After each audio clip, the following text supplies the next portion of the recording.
देखिए, बहुत ही दुखद घटना है। समाजवादी पार्टी जिन परिवारों ने अपनों को खोया, उनके प्रति अपनी घोर संवेदनाएं व्यक्त करती है। और समाजवादी पार्टी समझती है कि गुजरात में लगातार भारतीय जनता पार्टी की सरकार है और सरकार की ये जिम्मेदारी है कि इस पूरी घटना की जांच कराई जाए। जो भ्रष्टाचार हुआ हो, जो जो जिनकी जिम्मेदारी है, उनकी जिम्मेदारी तय की जाए और पीड़ित परिवारों की हर संभव मदद की जाए। बिहार में मतदाता सूची संशोधन के खिलाफ याचिकाओं पर आज सुप्रीम कोर्ट सुनवाई करेगा, कैसे देखते हैं आप?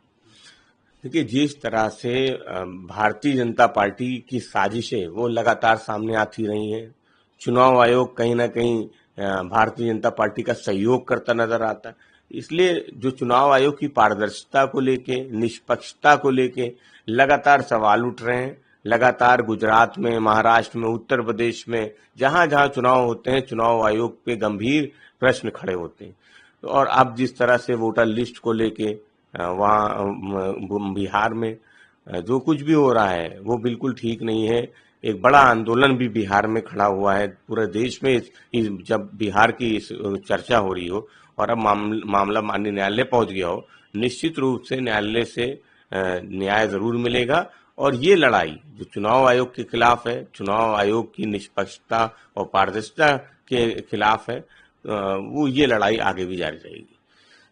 राष्ट्र अध्यक्ष कि उत्तर प्रदेश विधानसभा चुनाव में धांधली का आरोप लगाया कि पुलिस ने कुंदरकी और मीरापुर विधानसभा सीटों पर भाजपा को जिताने के लिए वोट डाले थे।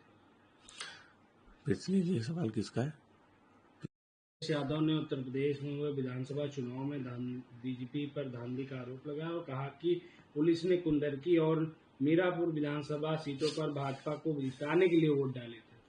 देखिए, जिस तरह से उत्तर प्रदेश का जब विधानसभा चुनाव था, उसमें बहुत भारी संख्या में मतदाताओं के नाम को काटा गया। जब काउंटिंग होने वाली थी, उससे पहले बैलेट पेपर वो सड़क पे कूड़े की गाड़ियों में नजर आए, ईवीएम मशीन नजर आई, जिसको लेके समाजवादी पार्टी ने बड़े सवाल उठाए थे। शपथ पत्र के साथ इलेक्शन कमीशन को दिया था, लेकिन कोई कार्रवाई नहीं होती। फिर बाई इलेक्शन उत्तर प्रदेश में होता है और कुंदरकी का और दूसरी जगहों का। और जिस तरह से प्रशासन का दुरुपयोग भारतीय जनता पार्टी की सरकार ने किया था और ये देखा गया कैमरे के सामने कि कैसे मतदाताओं को रोका जा रहा था, कैसे लाठी डंडों के दम पे रोका जा रहा था, कैसे कौन अधिकारी और कौन लोग चुनाव मतदान के स्थल पे लोगों को जाने से रोक रहे थे और कैसे कैसे मतदान किया जा रहा था। तो वो सवाल आदरणीय अखिलेश यादव जी ने उठाए हैं और लगातार ये सवाल उठ रहे हैं। उत्तर प्रदेश, महाराष्ट्र और अब बिहार में इसको लेके सवाल उठ रहे हैं। तो कहीं ना कहीं लोकतंत्र की मजबूती के लिए जरूरी है कि चुनाव आयोग निष्पक्ष रहे, लेकिन चुनाव आयोग निष्पक्ष नहीं है। चुनाव आयोग की निष्पक्षता पे सवाल है और चुनाव आयोग पे ये सवाल उठते रहेंगे जब तक चुनाव आयोग निष्पक्ष तरीके से काम नहीं करता है। चारा घोटाला प्रसाद यादव को झटका मिला है, अदालत ने सीबीआई की कड़ी सजा वाली याचिका को स्वीकार कर लिया है, कैसे देखते हैं? देखिए, माननीय न्यायालय का फैसला, उस पर हमें कोई टिप्पणी नहीं करनी है, लेकिन निश्चित रूप से ये कानूनी प्रक्रिया है और कानूनी प्रक्रिया में अभी आगे की भी लड़ाई रहती है। तो निश्चित रूप से आदरणीय लालू प्रसाद यादव जी उस लड़ाई को लगातार लड़ रहे हैं और जो भी सच है वो जरूर सामने आ जाएगा, लेकिन ये कानूनी प्रक्रिया चलती रहेगी। बिहार में चला कल कन्हैया कुमार और पप्पू यादव को मंच पर जाने से रोका गया, जिसका वीडियो भी काफी वायरल हुआ, कैसे देख रहे हैं? देखिए, बिहार में जिस तरह से चुनाव आयोग की भूमिका को लेके, विभिन्न मुद्दों को लेके कल बिहार बंद था, इंडिया गठबंधन समझते कि वो एक सफल था, जनता का समर्थन प्राप्त हुआ। जनता ने इस बात को महसूस किया कि भारतीय जनता पार्टी की सरकार, चुनाव आयोग वो जिस तरह से काम कर रहा है वो बिहार के हित में नहीं है। कहीं ना कहीं बिहार के साथ धोखा देने का काम हो रहा है। और जहां तक कुछ नेताओं के मंच पे पहुंचने ना पहुंचने का सवाल है, तो राजनीतिक कार्यक्रमों में बहुत बार ऐसा हो जाता है, ये कोई विशेष बात नहीं है।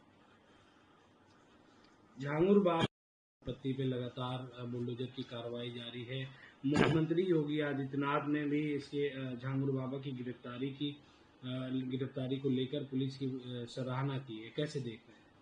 देखिए, जो उसको चुनाव फिर से ले झांगुर बाबा की अवैध संपत्तियों पर लगातार बुलडोजर कार्रवाई जारी है। वहीं मुख्यमंत्री योगी आदित्यनाथ ने भी इसकी गिरफ्तारी को लेकर पुलिस की सराहना की है।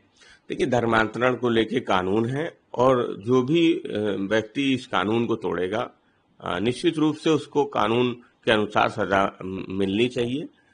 उनकी गिरफ्तारी पे हमें कोई समाजवादी पार्टी को कोई टिप्पणी नहीं करनी है। जहां तक बुलडोजर का सवाल है तो माननीय सुप्रीम कोर्ट की गाइडलाइन है, उस गाइडलाइन का पालन होना चाहिए। इस तरह से एक निजी स्कूल ने जो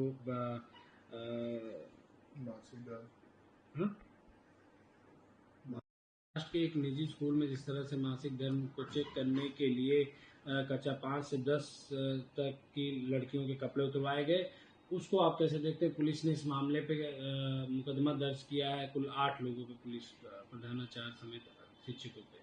देखिए, जिस तरह की घटना एक निजी स्कूल से सामने आ रही है वो निंदनीय है और ऐसे स्कूल प्रशासन पे सख्त कार्रवाई होनी चाहिए जिनका बच्चों के साथ, बेटियों के साथ इस तरह का व्यवहार है। समाजवादी पार्टी समझती है घटना निंदनीय है और जो कुछ भी हुआ वो दुखद भी है और इस पूरी घटना की जांच करके जो भी दोषी हैं उन पे सख्त से सख्त कार्रवाई होनी चाहिए।